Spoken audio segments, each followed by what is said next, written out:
Okay, so we are still with Mr. Edwin Abeku vanotoo, who, as I said, is popularly referred to in Takoradi as oil man. People say you were waiting for the oil to come, and now the oil has come. Are you happy? Happy and not happy. There's a mixed feeling there. Okay, explain. Happy because we've discovered oil. Not too happy because we don't have the expertise, and those who have the expertise are not even coming in, because I know Ghanaians who have expertise in the industry, but they are more comfortable outside. For what reason, I don't know. Okay, but you were explaining that you had practical blue-collar experience. Yes. Working on an oil refinery. Yes. In Louisiana. Yes. But that's a very untypical kind of work for a Ghanaian expatriate in the US to work on, wouldn't you say? How did you end up working on an oil refinery? You know, this goes back a long way, and I think it's my faith that brought me all those things, because before I left Ghana, I told my friend that, look, if I go to the US and I have to marry to get my papers, I'll come back home. I didn't believe in the marriage for residency that most people did. But that is me. I'm not against anybody who did that. But practically, I didn't believe in that. And it worked for me. They asked me how I was going to stay in America if I don't do that. I told them that I believe I'll have somebody who will take care of me. Basically, that I will have a benefactor, and that did happen. You know. So, your benefactor connected you to a refinery? He didn't, but he had a worker that I was working with the beginning, who went to the refinery, and he got me that job at the refinery. So, what kind of jobs had you done before? Before I went to the refinery? Yeah. Working as a merchant marine. Like on a merchant ship? Yes, on a merchant ship. Okay. Because you're from Takoradi or what? Well, if you want to know that this will have to be edited, I stowed away. Okay. I went as a stowaway looking for a job, and I got a job on the ship. Okay. And that's how I paid my school fees in America before I entered. I don't think we need to edit that. I mean, if you stay away, you're not arrested, that's okay. Many famous people do that. Well, because I want that edited, because I don't want to encourage stowing away. Okay, so we say that stowing away is not to be encouraged. Yeah. But that does not mean it's not happened in the past. Yeah, but the difference also is that night before I stowed away, I prayed all night before I got on the ship. No, but I think we have to be very realistic about this stowing away thing. So you stowed away from the Takoradi port? No, from Douala, Cameroon. Yeah. And I flew out of Ghana to Nigeria. I have several friends who did that. I mean, many more who stowed away out of Nigeria. No, I didn't.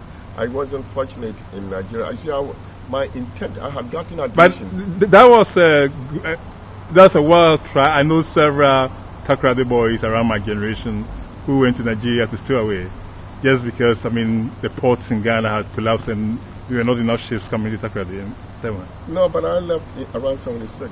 Okay, so you were early. Yeah. And what had happened was I had gotten admission to a university in the States, and I needed to pay the money, the school fees. So I left with the intent to pay my school fees.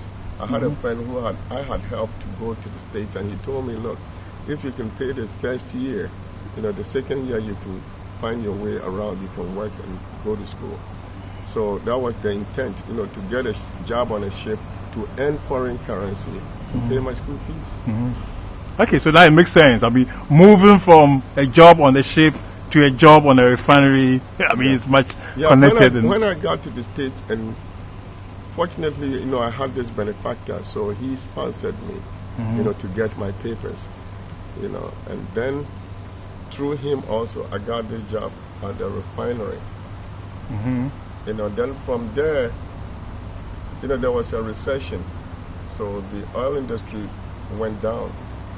So how did you move from being a blue worker job on a refinery to being in a a professional position with the small business administration? Okay, from the refinery, I went offshore and worked on oil rigs.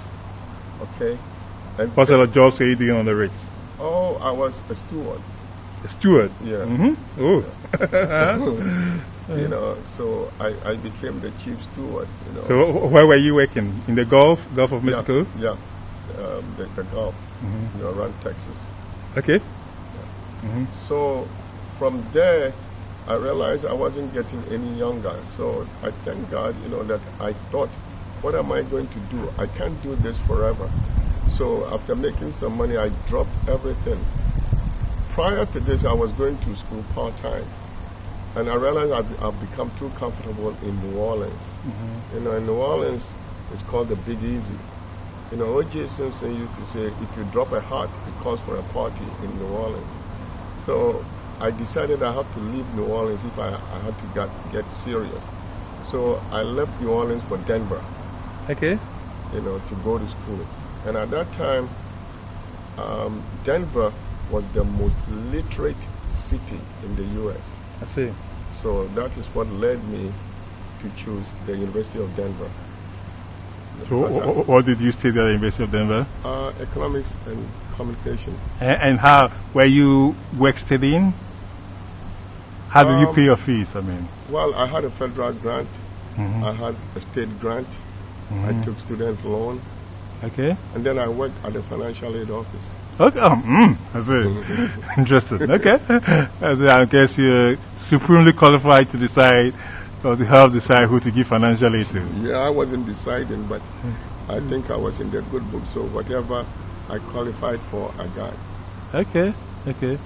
Okay, so now I'm beginning to understand. So you have your economics and communication background, but before that, because of your interest in history, you had dirtied your hand really working in the oil industry. Yes. So around the time I graduated, a friend of mine wrote to me that the gold business in Ghana, you know, was propping up. And fortunately for me... Was a friend here in Ghana? Yeah, he wrote to me and told me that. Then fortunately for me, my car was stolen one Friday. So I was locked indoors. Not locked per se, but I couldn't go out because I didn't have a car. And that Sunday, you know, the car was stolen on Friday evening. Sunday evening, I was home and I saw a program called 60 Minutes. And I saw former President Rawlings, you know, on 60 Minutes. Yeah. Yeah, and on that documentary, they showed him in 1981 when he had a pistol in his boot. And then in 88, he had two biro pens. One blue and one red. So the inference that was made in the documentary was that he had exchanged brutal force for intelligence. That's interesting. Okay. Yeah, and then they were talking about how you didn't have to dig deep to find gold in Ghana. So I sat there and said, wow, if all this is there, then why am I sitting here? So it was Sunday. The next morning, I called Colorado School of Mines to ask them what I can do in the mining industry. You know, so they asked of my background. Then they invited me to the school. I went and I talked to a counselor, and he told me I can do a master's program in mineral economics. So I started the program, came home. You know, at that time, there was a company called BHP Utah World Minerals. Okay, that's part of the big BHP company? Yeah, understood. They had the largest concession at that time in Ghana. Okay. And their office was out of California. So I called them, you know, for a job. You know, so they told me, well, they were not sponsoring anybody. So I told them I was not asking for sponsorship, but I wanted a situation where I could work with them when I graduate. So I was looking for a job before I entered the program. So they invited me, they asked me to come to Ghana and talk to the country manager, which I did.